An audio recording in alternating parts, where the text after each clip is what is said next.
तो ज्यादा हम उसके अंदर झांक नहीं पाते थे। तो अगर मेंडल किसी को ये बोलेंगे ना कि भाई सेल के अंदर न्यूक्लियस, वो न्यूक्लियस तो देख लेगा, न्यूक्लियस के अंदर बोला ना क्रोमोसोम, क्या यार दिख ही नहीं रहा है, बात समझ में आई।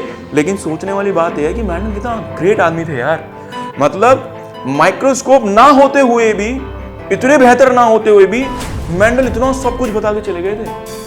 पता नहीं कहां से आए थे, कोई एलियन स्पीशीज तो नहीं थी, है समझ ही नहीं आ रहा। खैर कोई बात नहीं, चलिए बच्चों अब एक फ्रेश टॉपिक की तरफ मूव करते हैं जो कि हमारा मेंडल्स एक्सपेरिमेंट। आइए मेंडल एक्सपेरिमेंट को शुरू करते हैं और आज हम क्या सीखेंगे, हम ये सीखेंगे कि मेंडल हमें क्या समझाना चाह रहे थे, मेंडल हमें क्या कहना चाह रहे थे शरीर के बारे में, ये एक्चुअल में इनहेरिटेंस और हेरिडिटी का फंडा क्या है, ये एक्चुअल में सही मायने में मेंडल समझा के गए थे। थोड़ी देर बाद मेंडल की दुख भरी दास्तान समझेंगे कि एक्चुअल में मेंडल के साथ क्या हुआ था, तो सारी चीजें समझेंगे। आइए शुरू करते हैं। तो मेंडल जो थे, पहले सबसे पहले मेंडल की कहानी ही सुन लेते हैं, यहीं से शुरू करते हैं। तो मेंडल जो थे ये एक्चुअल में मैथमेटिशियन थे, याद रखिएगा मैं क्या बोल रहा हूँ, मैथमेटिशियन, ठीक है। अब मैथमेटिशियन कौन होता है भैया, जो मैथ्स की स्टडी करते हैं ना बहुत अच्छे तरीके से, दे आर मैथमेटिशियन। बोले बात समझ में आई कि नहीं आई, दे आर मैथमेटिशियन, क्लियर है। लेकिन ये आदमी है मैथ्स पढ़ने वाला और रिसर्च कर रहा है बायोलॉजी में, भैया क्या चल रहा है। तो ये आदमी रिसर्च कर रहा है कहां पे, जेनेटिक्स में, बायोलॉजी की सबसे टफ ब्रांच में रिसर्च कर गए। बोलो बात समझ में आई कि नहीं आई। और ये रिसर्च किस पे कर रहे हैं बेटा, ये रिसर्च कर रहे हैं हेरिडिटी पर, हेरिडिटी या फिर इनहेरिटेंस पर। मैंने आपको पहली फर्स्ट लेक्चर में बताया था ना हेरिडिटी क्या होती है, तो हेरिडिटी होती है transfer of character from one generation to another generation, पहली जनरेशन से दूसरी जनरेशन में कैरेक्टर का जाना, यही क्या कहलाता है, हेरिडिटी।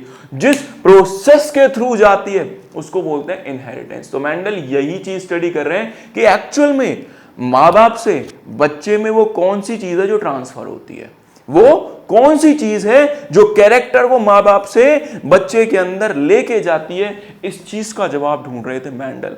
मेंडल ने ढूंढ भी लिया था, बात समझ में आई, कहानी सुनिएगा मैं क्या कह रहा हूं। तो एक्चुअल में क्या हुआ, मेंडल जवाब ढूंढ रहे हैं हेरिडिटी का, कि एक्चुअल में पेरेंट्स से, ध्यान दीजिएगा, पेरेंट्स से, बायोलॉजी बच्चों को पता हो क्या बोलते हैं, बायोलॉजी बोलते हैं बेटा ऑफ स्प्रिंग। तो पेरेंट्स से ऑफ स्प्रिंग में कैरेक्टर्स को कौन लेके जाता है, ठीक है, इस चीज का जवाब ढूंढ रहे हैं। अब देखिए हुआ क्या, जब इन्होंने जवाब ढूंढते ढूंढते ढूंढते ढूंढते इन्होंने रिसर्च पूरी कर ली, तो रिसर्च पूरी करने के बाद मेंडल सर ने सोचा कि आओ इसको पब्लिश कर देते हैं और लोगों को समझाते हैं, देखिए मैंने कुछ नया ढूंढा है आप लोगों के लिए और मैं पहली बार आप लोगों को आज समझा सकता हूं कि पेरेंट्स से ऑफ स्प्रिंग में ये जो कैरेक्टर्स हैं ये कौन लेके जाता है। मैं जानता हूं आज आप लोग बोलेंगे अरे सर ये तो बहुत आसान है, ये क्या है, ये तो डीएनए है, कोई दिक्कत नहीं है सर, डीएनए छाप दो, है ना, हाँ भाई डीएनए है, बिल्कुल सही बात। आज आप जो एक सेकंड में बोल देते हो ना डीएनए है, मेंडल को यही बात बोलने में 1856 से 1863 बेटा 7 इयर्स लग गए थे, 7 साल, जो एक सेकंड में हम लपक के बोल देते हैं कि क्या भैया डीएनए है। मेंडल कितने साल लगा के बैठा है, 7 साल लगा के बैठा है, फिर भी इस बेचारे को कुछ भी अवार्ड कुछ नहीं मिला, उल्टा गालियां और पड़ी थी। आइए समझिए हुआ क्या, मेंडल ने बोला कि यार मैं एक काम करता हूं, जो भी मैंने एक्सपेरिमेंट किया मैं उसको समझाता हूं। तो मेंडल ने सबसे बड़ी गलती क्या कर दी, मेंडल ने वो जो पब्लिश करा सबसे पहले एक लोकल न्यूज़पेपर में। देखो बेटा मैं सारी कहानी नहीं सुना सकता क्योंकि एक्चुअल में ये सब सिलेबस आपका थोड़ा बहुत 12th से ही मिलता है, तो वहां हम आपको डिटेल में सिखाएंगे। अभी जितना हमारे सिलेबस में उतना सीखिए, उससे ज्यादा ही सिखाऊंगा, चिंता मत करो। तो मेंडल ने क्या करा, ये पब्लिश करा किसमें, एक लोकल न्यूज़पेपर में। अब लोकल न्यूज़पेपर में क्या हुआ भाई, मेंडल ने 7 साल बाद जब काम किया एक लोकल न्यूज़पेपर में पब्लिश कर दिया, वो लोकल न्यूज़पेपर लोगों के पास गया। अब लोकल न्यूज़पेपर है तो बहुत सारे लोगों के पास तो जाने नहीं वाला, कुछ ही लोगों के पास गया। अब मेंडल ने क्या करा था, उस आर्टिकल में जो भी इन्होंने पब्लिश करा उसमें जितना भी इन्होंने अपना क्या किया था, एक्सपेरिमेंट किया था बेटा, वो सारा का सारा एक्सपेरिमेंट किया गया था मैथ्स के हिसाब से।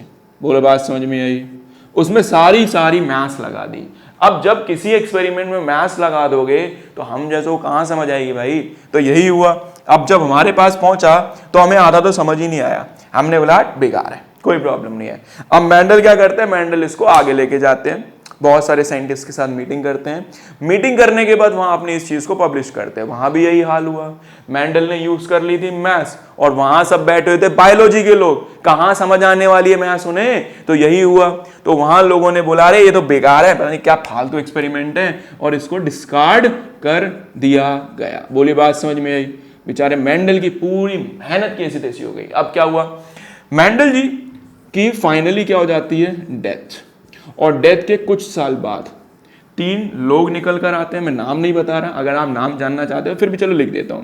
तो 3 साइंटिस्ट निकल के आते हैं जिनका नाम था, नाम याद नहीं रखना, टेंशन मत लो, Hugo de Vries, Erich von Tschermak and last है हमारे पास कार्ल कोरेन। नाम याद नहीं रखना बेटा, हटाओ, ये नाम किसी काम के नहीं आज आप लोगों के। तो 3 साइंटिस्ट निकल के आए, Hugo de Vries, Erich von Tschermak and Carl Correns. ये अपनी स्टडी कर रहे थे। स्टडी करते हुए इन्हें क्या मिला, वही न्यूज़पेपर मिल गया जो मेंडल ने कई साल पहले पब्लिश करा था। उन्होंने उस न्यूज़पेपर को पढ़ना चालू करा। जब न्यूज़पेपर को पढ़ना चालू करा तो उन्हें लगा यार मेंडल तो सही बोल रहे थे। एक और दिक्कत हुई थी यार, उस दिक्कत को और समझो। वो दिक्कत ये हुई थी कि जब मेंडल ये सब काम कर रहे थे ना, उस समय पे ना माइक्रोस्कोप जो थे वो बहुत ही बेकार थे, मतलब ज्यादा एडवांस थे भी नहीं।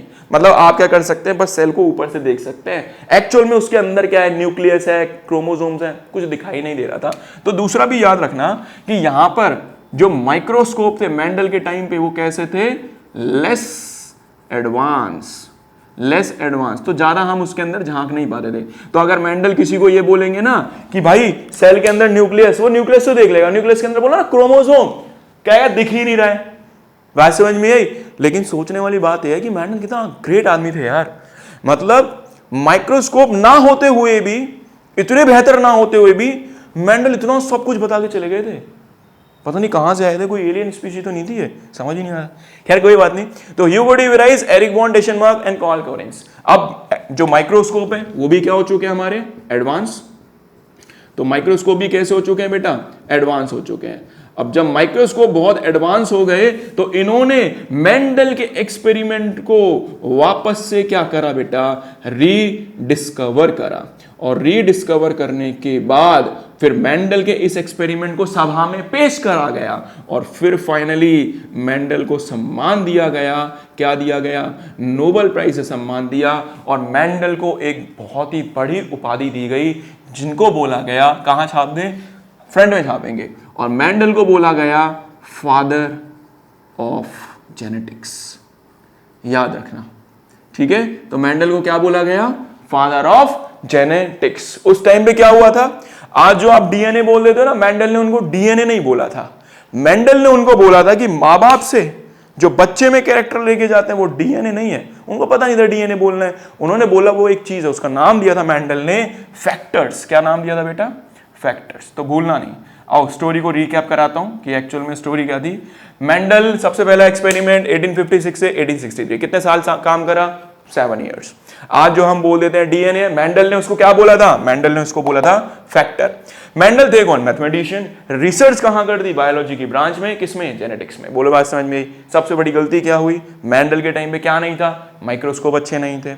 मेंडल ने क्या कर दी गलती, लोकल न्यूज़पेपर पब्लिश कर दिया। दूसरा, मेंडल के एक्सपेरिमेंट में क्या यूज हुई थी, मैथ्स, इसलिए लोगों को समझ नहीं आई। और मेंडल के एक्सपेरिमेंट को क्या कर दिया गया, डिस्कार्ड कर दिया गया।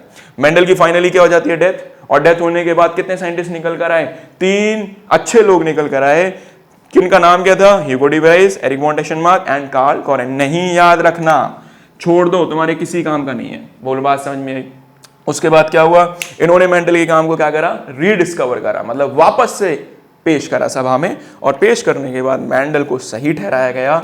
और फाइनली बेचारे जिस मेंडल की डेथ हो चुकी है उनको सम्मान दिया गया और क्या बोला गया, फादर ऑफ जेनेटिक्स। ये है हमारी सोसाइटी। याद रखोगे, बोलो बात समझ में आई कि नहीं आई, है ना, बहुत आसान। आई थिंक ये सब चीजें क्लियर हो गई होंगी। अब समझेंगे, ये थी मेंडल की शॉर्ट स्टोरी। अब हम समझेंगे मेंडल ने क्या क्या काम किया, उस मेंडल के काम को समझेंगे और फाइनली फिर आगे बढ़ेंगे। अब हम आपसे मिलेंगे शाम वाले लेक्चर में। जब तक आपको क्या करना है, ये पूरे ईमानदारी से मेहनत करनी बच्चों, पूरे अच्छे से देखना। और अगर वीडियो आपको अच्छी लगी हो तो चैनल को सब्सक्राइब करना और ज्यादा से ज्यादा इसको शेयर करना। थैंक यू बच्चों, अब मिलेंगे शाम को, बाय बाय।